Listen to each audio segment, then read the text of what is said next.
Bismillahirrahmanirrahim. Assalamualaikum warahmatullahi wabarakatuh. Selamat datang kembali di Fakta Sejarah. Kembali Fakta Sejarah akan membawakan kisah dari Om Ras. Beliau menuliskan kisah tentang perjodohan yang berjudul Mantan. Perjodohan berujung dendam. Sebelum kita masuk ke kisahnya, mari kita berdoa dulu. A'udzubillahi. Bismillahirrahmanirrahim. Allahumma sholli ala sayyidina Muhammad sallallahu alaihi wasallam. Ini dia selengkapnya.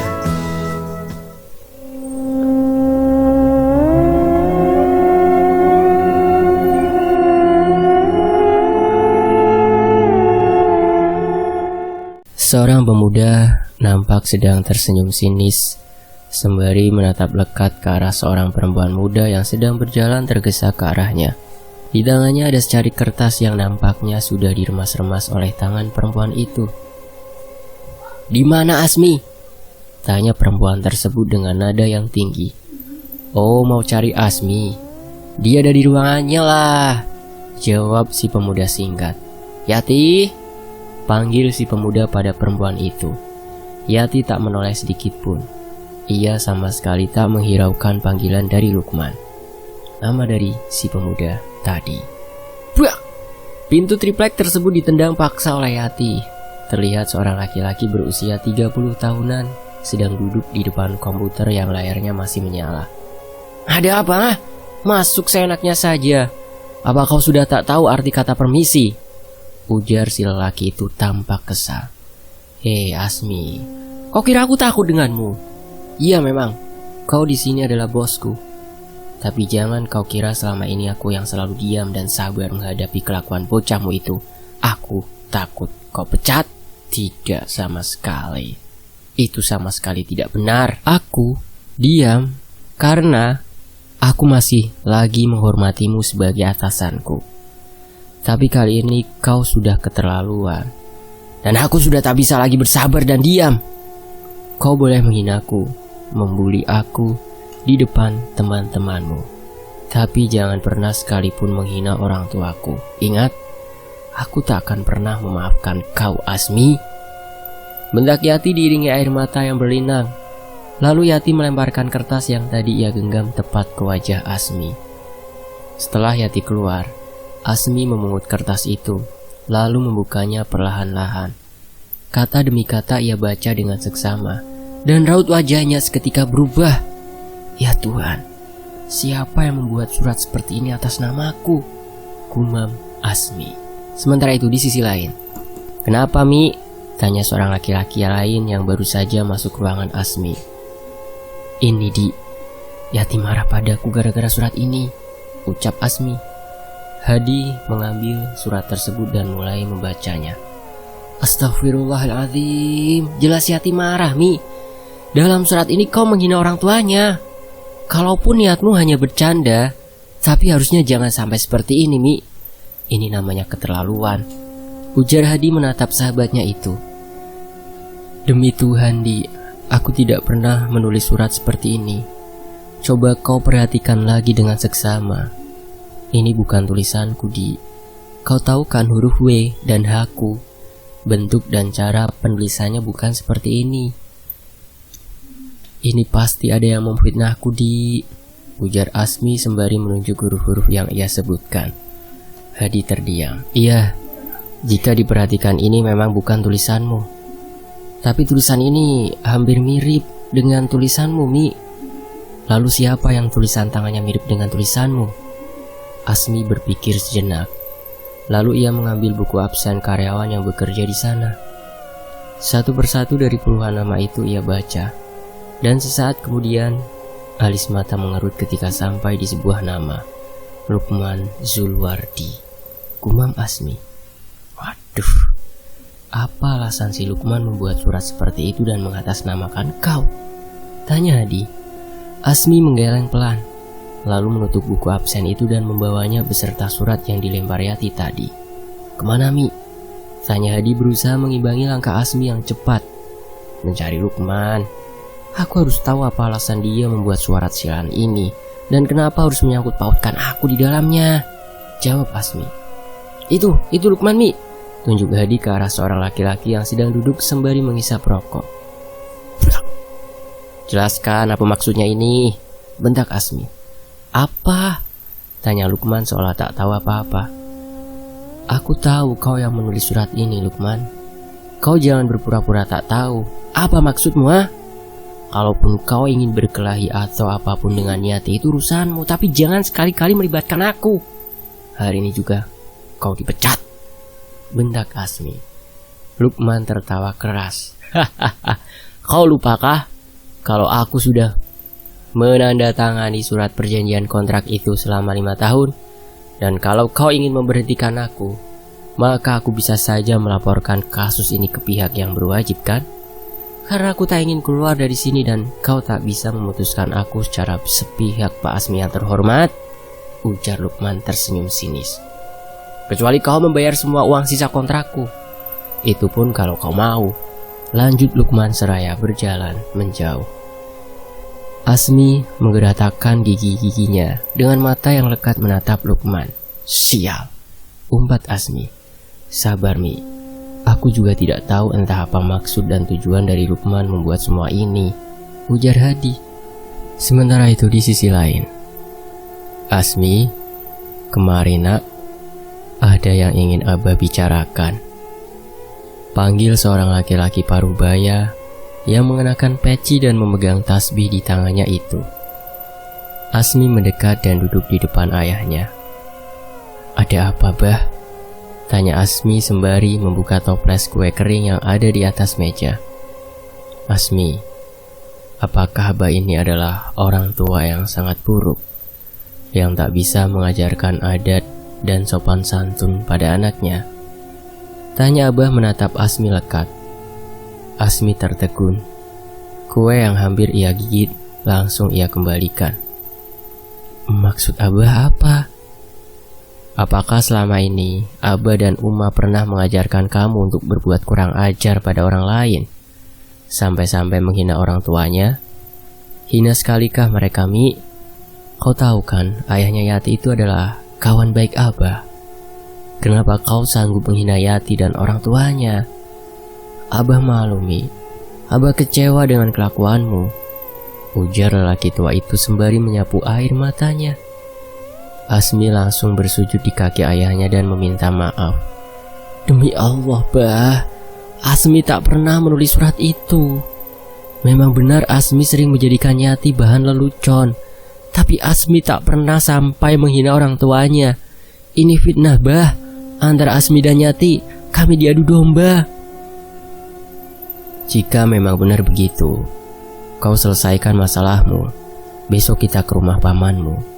Minta maaflah pada mereka, meski bukan kau yang menulis surat itu, ujar Abah sebelum beranjak dari duduknya. Keesokan harinya Abah dan Asmi juga ditemani oleh Hadi mengendarai mobil menuju ke arah tempat tinggal Yati dan orang tuanya. Saat mereka sampai di depan rumah tersebut, terlihat jika Yati sedang menjemur pakaian. Assalamualaikum, Yati. Waalaikumsalam, Paman, jawab Yati sembari menyalami ayahnya Asmi. Namun Yati masih terlihat marah pada Asmi. Abahmu ada? Ada, Paman. Beliau sedang sakit. Mari silakan masuk. Seorang laki-laki parubaya bertubuh kurus terlihat sedang berbaring di ranjang yang sudah mulai dimakan rayap. Sesekali terdengar orang tua itu terbatuk. Ya Allah, kenapa tak dibawa ke rumah sakit saja, Yat? Tanya ayah Asmi. Manalah aku ini punya uang, Man. Untuk makan saja susah sekali, jawab ayahnya Yati. Kau tak perlu khawatir, Yat. Aku yang akan menanggung semua biayanya. Lagi pula kau dan aku itu sudah seperti kakak beradik. Apalagi yang kau sungkankan, ujar ayahnya Asmi. Mi, cepat telepon ambulan. Sakitnya ini bukan main-main. Kalau dibiarkan bisa makin parah, ujar ayah Asmi lagi. Singkatnya, ketika berada di rumah sakit, Asmi dan Hadi juga Yati masih menunggu di luar ketika ayah Asmi pergi bersama dokter yang merupakan kawan lawannya. Beliau ini memiliki riwayat penyakit TBC dan asam lambung yang sudah sangat parah. Sepenggal perkataan dokter yang sempat Asmi curi-curi dengar. Asmi benar-benar merasa bersalah atas surat itu, meskipun bukan dia yang menuliskannya. Seorang laki-laki berusia 25 tahunan datang dengan pakaian yang sangat rapi dan necis. "Bagaimana keadaan ayahmu?" tanyanya dengan raut wajah khawatir. Yati terisak sembari menggenggam tangan lelaki itu. Sepertinya ia tak mampu untuk berkata-kata. Asmi menatap lekat saat kedua insan itu berpegangan tangan dengan raut wajah tak suka. 2 hari kemudian setelah kejadian, "Asmi, kau mau kemana?" tanya Abah. "Mau kerja." "Kenapa, Bah?" "Tolong temani aku ke rumah sakit menjenguk pamanmu." "Loh, 2 hari sebelumnya Abah kan pergi sendiri. Kenapa sekarang malah minta ditemani?" "Apa kau tak ingin menjenguk pamanmu? Kasihan dia, Mi." "Iyalah, jadi kapan mau berangkat ke rumah sakit, Bah?" tanya Asmi. "Assalamualaikum, selamat pagi," ucap Hadi yang baru saja muncul. "Waalaikumsalam warahmatullahi wabarakatuh," jawab keduanya. "Nah, pas sekali kau datang, Di. Sekalian saja kau ikut menjenguk paman Dayat ke rumah sakit," ujar ayah Asmi seraya tersenyum. Hadi pun ikut tersenyum sembari mengangguk. Di perjalanan ke rumah sakit, terlebih dahulu mereka singgah di toko buah untuk oleh-oleh. Saat sampai di depan pintu ruangan rawat ayahnya Yati, terdengar paman Dayat sedang memarahi seseorang. "Kau itu masih jadi suami Dali ya, Ci. Sampai kapanpun aku tak akan pernah merestui hubungan kalian," ujar paman Dayat. "Assalamualaikum," ucap ayah Asmi. "Waalaikumsalam, masuk saja, Man," jawab paman Dayat lirih. Laki-laki berusia 25 tahun yang kemarin datang segera keluar tanpa berkata-kata setelah Pak Herman, Asmi, dan Hadi masuk ke dalam.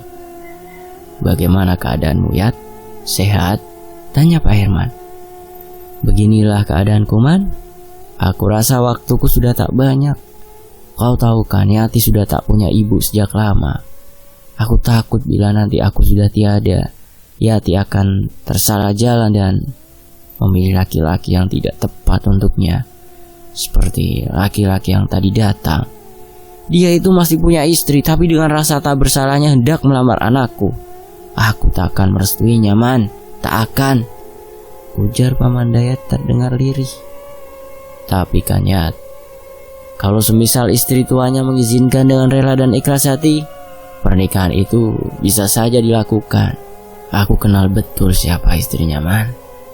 Dan istrinya takkan pernah mengizinkan suaminya kawin lagi. Sebab itulah aku menolak keras saat laki-laki itu datang kemari." Ayah Asmi menghela nafas panjang dan mengangguk. "Keputusanmu untuk menolak itu sudah benar, Yat. Aku tahu perasaanmu. Kita sebagai orang tua hanya ingin yang terbaik untuk anak-anaknya," ucap Pak Herman kemudian. "Herman, kaulah satu-satunya teman dan keluarga yang aku punya, Man. Kalau aku meminta satu permintaan, apakah kau akan mengabulkan permintaanku itu?" tanya paman Dayat lirih dan sesekali terbatuk. "Insya Allah, Yat. Kalau aku mampu, pasti aku penuhi," jawab Pak Herman. "Aku sangat ingin kau mengambil Nur Hayati menjadi menantumu, Man. Bawa dia ke dalam keluargamu.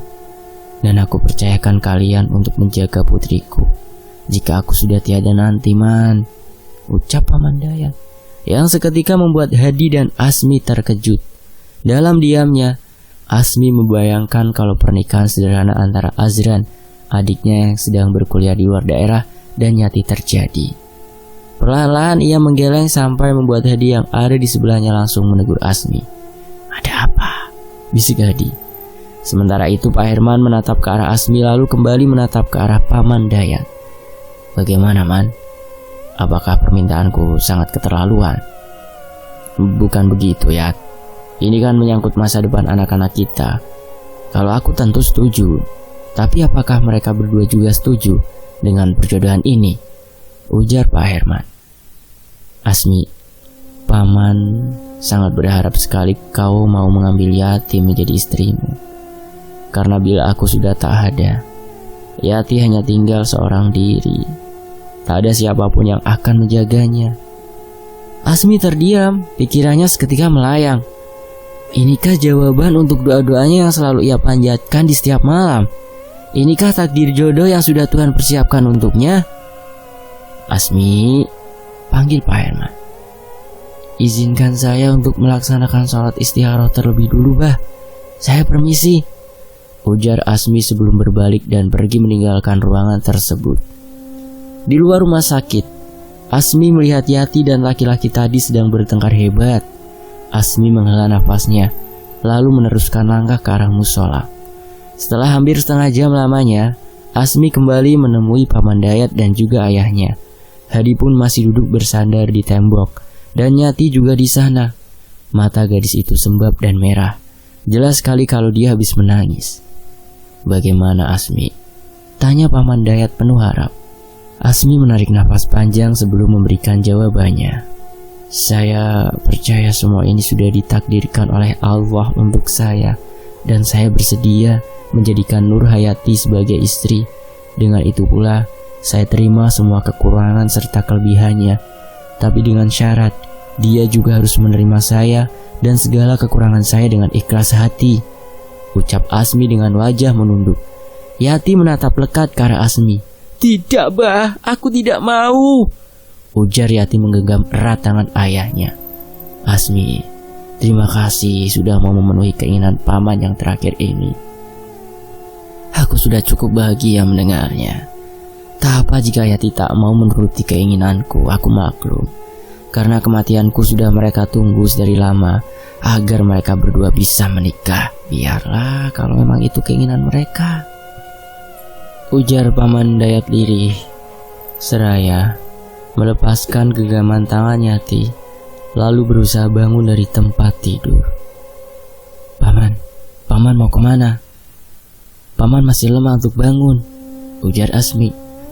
Biarlah Paman mempercepat kematian ini, Asmi, agar Yati bisa bahagia dengan pilihannya, jawab Paman Dayat tertahan. Bah, Yati akan menikah dengan Asmi, kata Yati terisak. Paman Dayat tersenyum. Benarkah? Iya, Abah. Aku bersedia menikah dengan Asmi. Tolong maafkan Yati, Bah. Selama ini Yati sudah menyakiti hati Abah, ucap Yati. Dan singkat cerita, ijab qabul antara Asmi dan Yati dilaksanakan di kamar rumah sakit tersebut. Disaksikan Pak Herman, Paman Dayat, Hadi, dan juga beberapa perawat. Ya Allah, jika memang ini takdirku, tanamkanlah rasa sayangku terhadap wanita yang sudah menjadi istriku ini, dan berikan aku kekuatan untuk menghadapi segala macam ujian rumah tangga kami. Batin Asmi. Dan seminggu setelah itu, keadaan Paman Dayat semakin memburuk. Sekitar pukul 3 sebelum subuh, beliau menghembuskan nafas terakhir. Yati, sebagai suamimu, aku wajib menjaga dan menafkahimu, dan kau pun wajib menuruti apa yang kukatakan. Mulai hari ini, kau ikut aku pulang ke rumahku, ucap Asmi. Tanpa banyak bicara, Yati langsung membereskan pakaian-pakaiannya, lalu berjalan ke arah mobil Asmi yang terparkir. Baru 2 hari setelah kepindahan Yati ke rumah Asmi tersebut, hal-hal aneh mulai bermunculan. Yati mendadak sakit. Tenggorokannya terasa sangat gatal kering.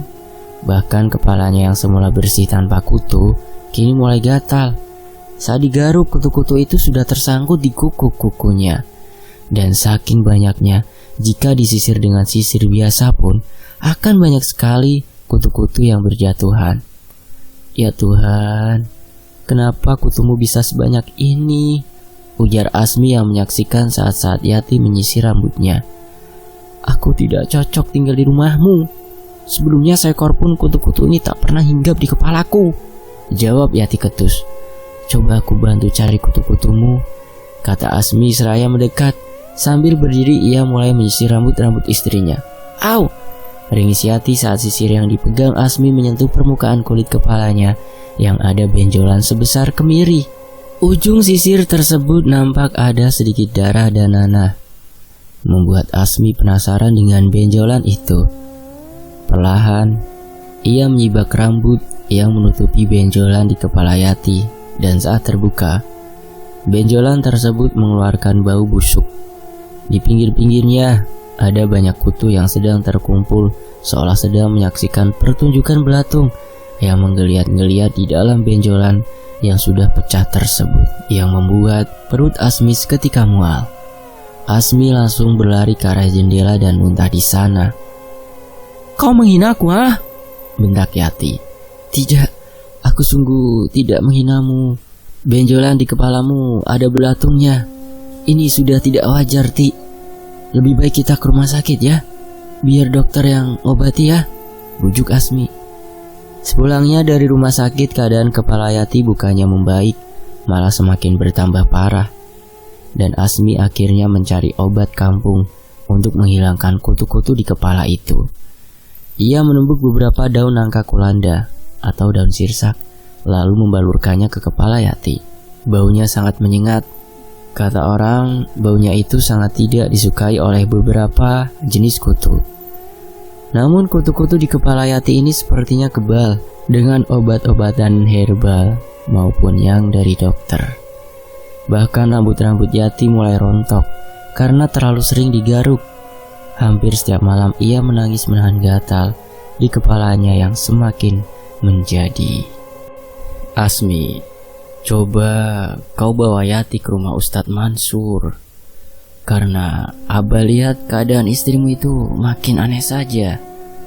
Abah bukannya suudzon, tapi siapa tahu ada orang yang tidak suka dengan pernikahan kalian ini, lalu berulah dengan cara seperti ini," ujar Pak Herman.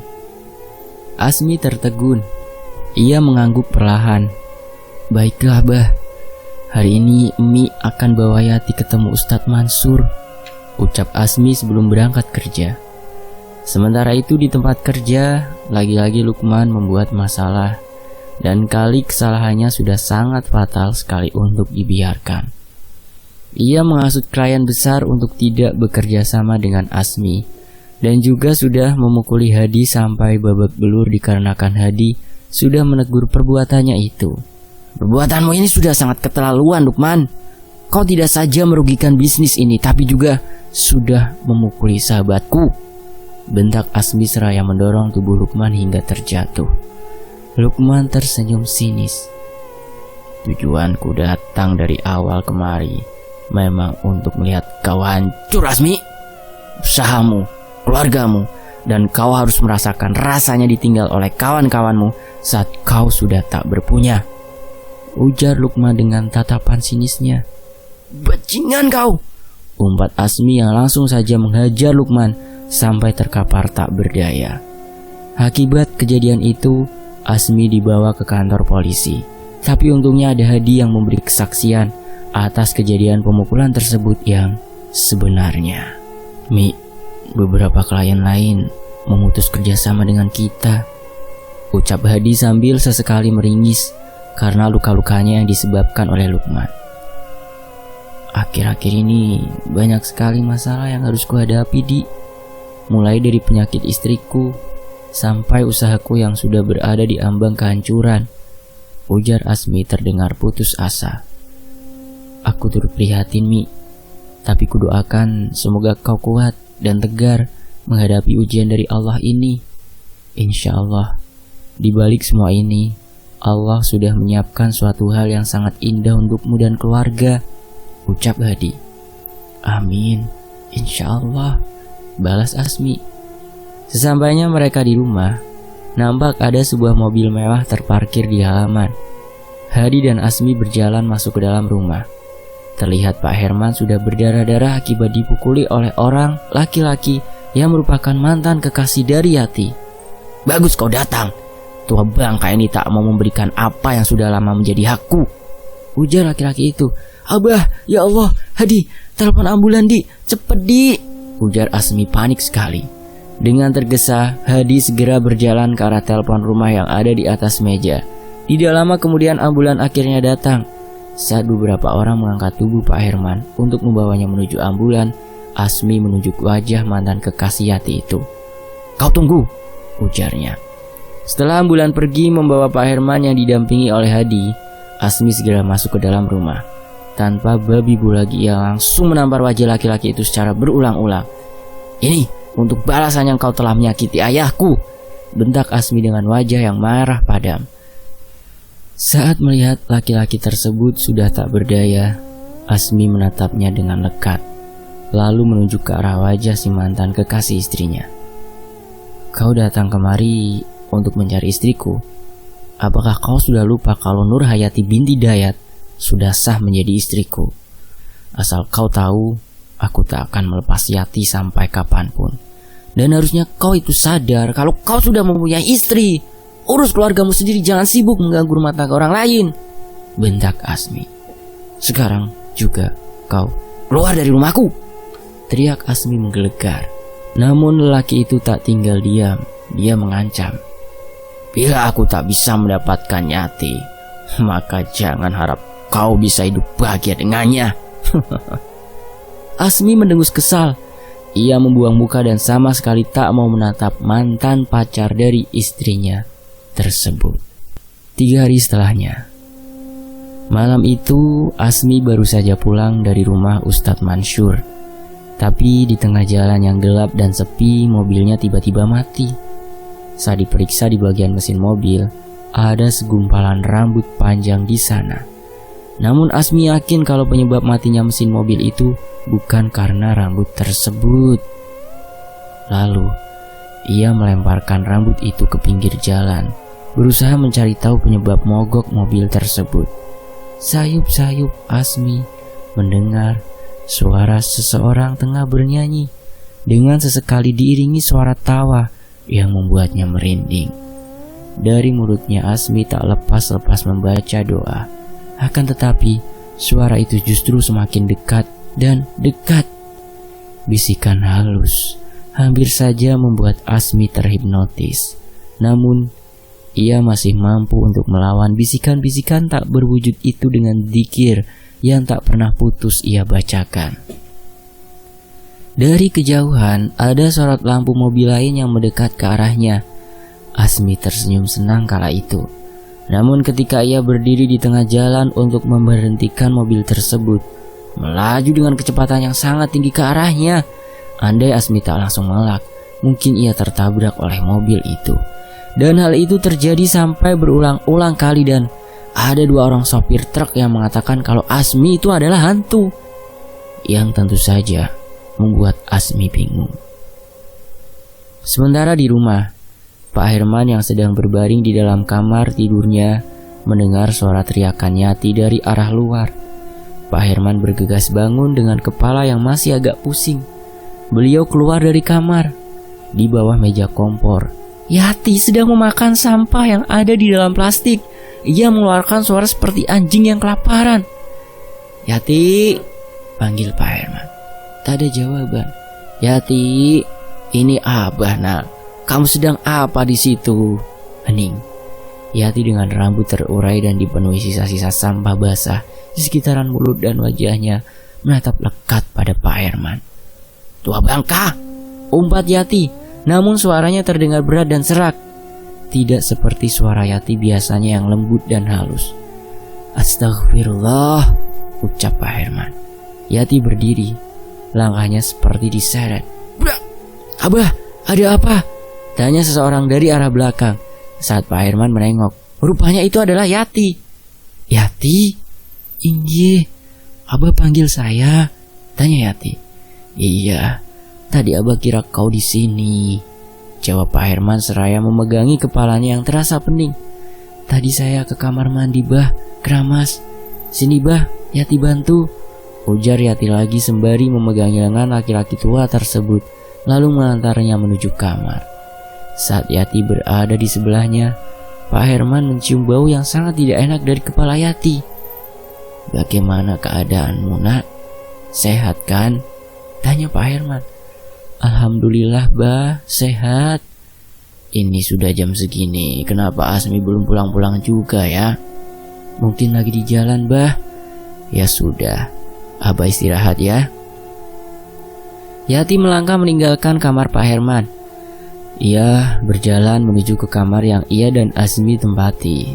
Namun saat ia melewati jendela besar yang tirainya terbuka dan mengarah langsung ke halaman samping, terlihat seorang perempuan bergaun putih tengah miringkan tubuhnya ke kiri dan ke kanan. Rambutnya panjang melebihi pinggang sambil menggaruk-garuk kepalanya yang sangat gatal. Yati berjalan pelan lebih dekat ke arah jendela. Ia ingin tahu apa yang sebenarnya dilakukan oleh si perempuan tersebut. Semakin diperhatikan, perempuan di luar itu semakin bertingkah aneh. Beberapa kali ia melakukan pergerakan pinggang maju mundur dan berputar-putar. Lalu kemudian kayang sampai kepalanya benar-benar menyentuh tanah. Dalam keadaan masih kayang, perempuan itu berjalan dengan sangat cepat ke arah jendela. Brak, brak. Kepalanya membentur kaca jendela dengan sangat keras, membuat Yati seketika mundur dan menjauh. Kakinya benar-benar lemas, bahkan jantungnya terasa hampir meledak. Sambil berteriak, Yati berlari ke arah kamar Pak Herman. Bah, tolong Yati, Bah, teriak Yati. Sementara itu di jalanan, halo, sial, ujar Asmi yang masih berusaha menelpon Hadi. Sinyalnya di daerah tersebut rupanya hilang, membuat Asmi kesusahan untuk menghubungi sahabatnya si Hadi. Di, kau bisa tolong aku? Mobilku mogok di jalan yang bekas tabrakan beruntun itu. Aku sekarang berada tak jauh dari lokasi tabrakan tersebut. Isi pesan SMS yang dikirim oleh Asmi untuk Hadi. Malam semakin larut. Jalanan itu mulai dipenuhi kabut. Beberapa truk masih terlihat melintas dengan kecepatan tinggi. Asmi duduk di dalam mobilnya sambil meminum air mineral yang ada di dalam botol. Sekitar hampir setengah jam, ada sebuah mobil yang berhenti tepat di depan mobil Asmi. Dua orang lelaki keluar dengan membawa tongkat besi. Asmi yang sudah bersiap siaga segera keluar dari mobilnya, menghadang dua pria tersebut. Perkelahian tak seimbang pun terjadi. Asmi kewalahan mempertahankan dirinya, sehingga beberapa pukulan tongkat besi tersebut tepat mengenai tulang kering dan punggungnya. Namun untungnya, suara klakson yang dibunyikan berulang-ulang oleh mobil di belakang mampu membuat kedua orang itu melarikan diri dan melaju dalam kegelapan malam. Hadi segera keluar dari mobilnya dan berlari menghampiri Asmi yang berusaha berdiri. Maaf Mi, aku tadi ketiduran. Untuk saja saat aku mau ke kamar mandi, aku cek HP dan membuka isi pesanmu. Makanya aku buru-buru kemari. Ya Tuhan, apa mereka itu tadi perampok? Kau ingat nomor platnya tadi? Ujar Hadi.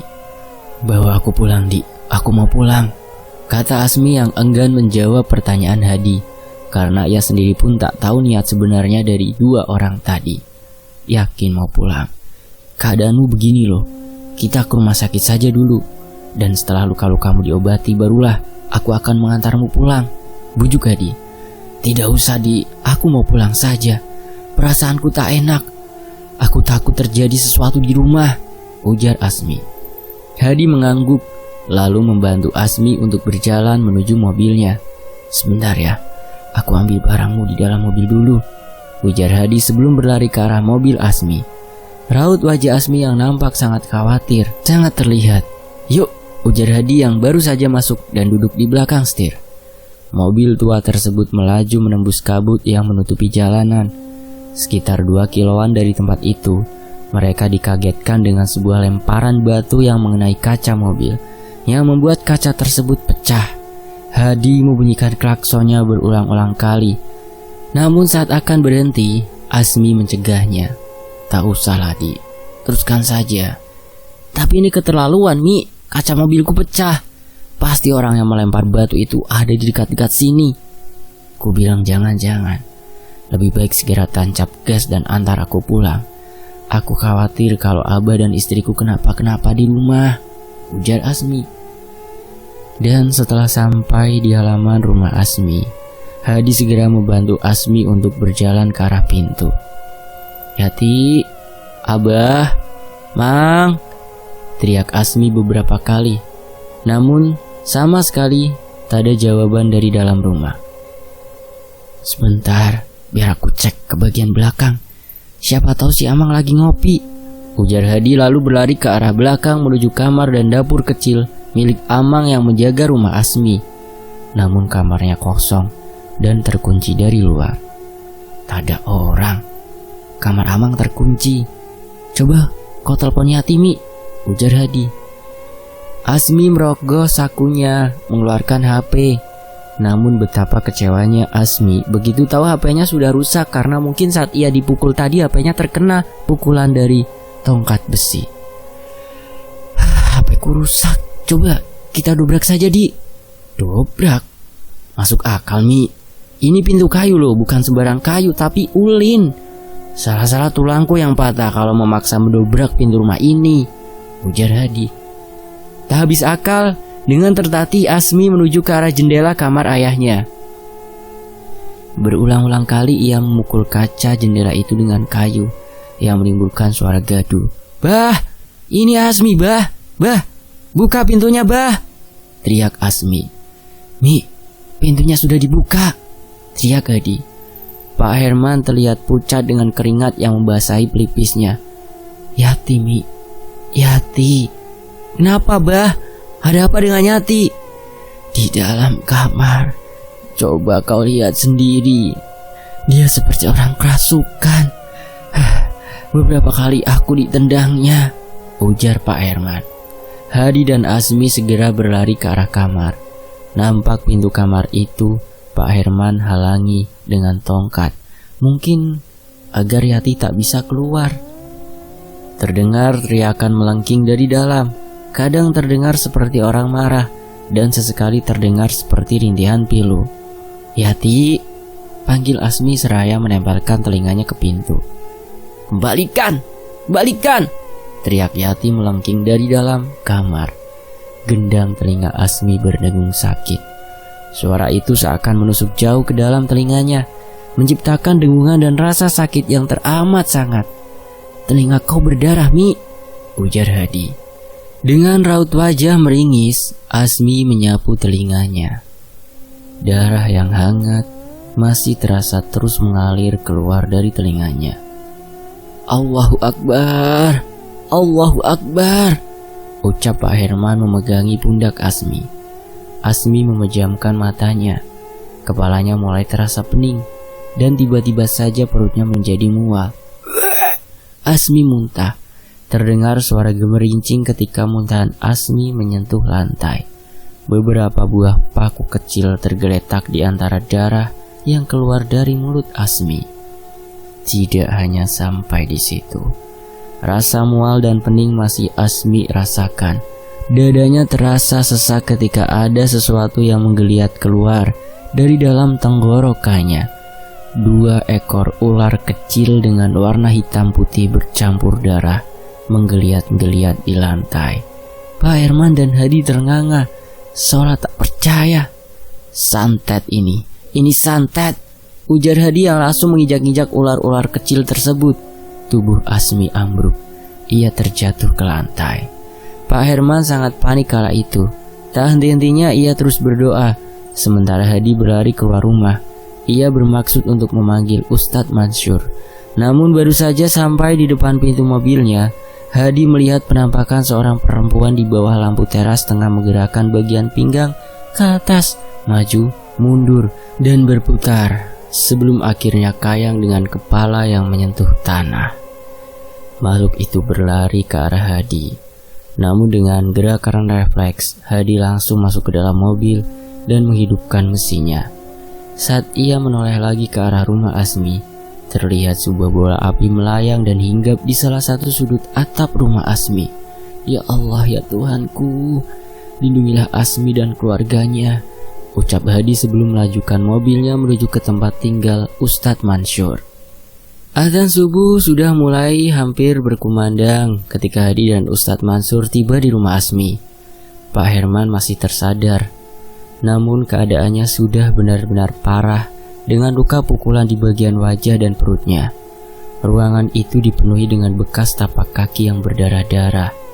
Pintu kamar yang digunakan untuk mengurung Yati terbuka. Tongkat yang sebelumnya digunakan untuk menahan pintu agar tak terbuka, rupanya sudah patah. Sementara Azmi masih tak sadarkan diri. Tubuhnya sangat dingin dan denyut nadinya juga sangat lemah. Dengan air mata yang masih merembes, Hadi berusaha menelpon rumah sakit agar secepatnya mengirimkan ambulan untuk Azmi dan Pak Herman. Sementara itu, Ustadz Mansur berjalan pelan ke arah sudut rumah yang lampunya sudah pecah dan menyisakan serpihan yang berhamburan di lantai. Ustadz Mansur terus berzikir saat melihat sosok perempuan yang sebelumnya juga sudah pernah menampakkan diri pada Hadi.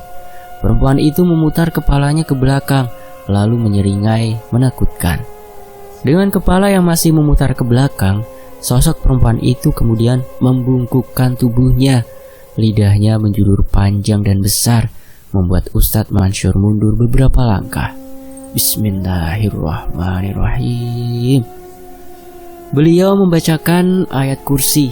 Brak! Lemari tempat menaruh koleksi piring-piring di sebelah Ustadz Mansur rubuh.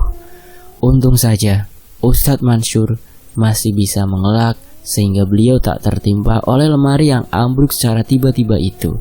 Dan anehnya, perempuan yang tadi berdiri di sudut ruangan sudah tidak ada lagi. "Keluar kau wahai iblis!" seru Ustadz Mansur. Tiba-tiba dari balik tirai terlihat pergerakan aneh. Ustadz Mansur melangkah pelan ke arah tirai. Lalu tiba-tiba angin panas menyapu wajahnya.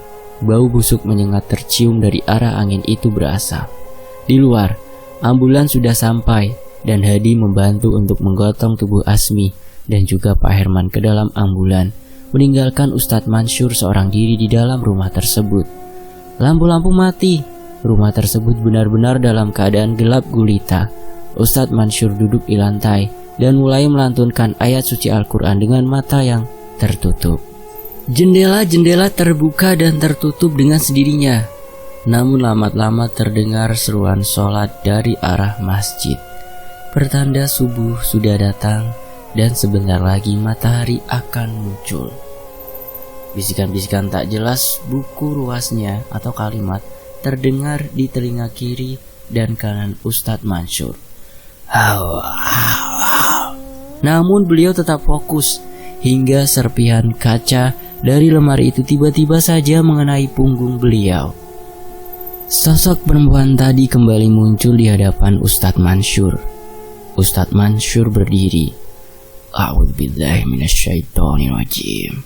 Bismillahirrahmanirrahim. Allahu Akbar. Dilanjut dengan bacaan-bacaan lainnya, sosok perempuan itu mulai bereaksi.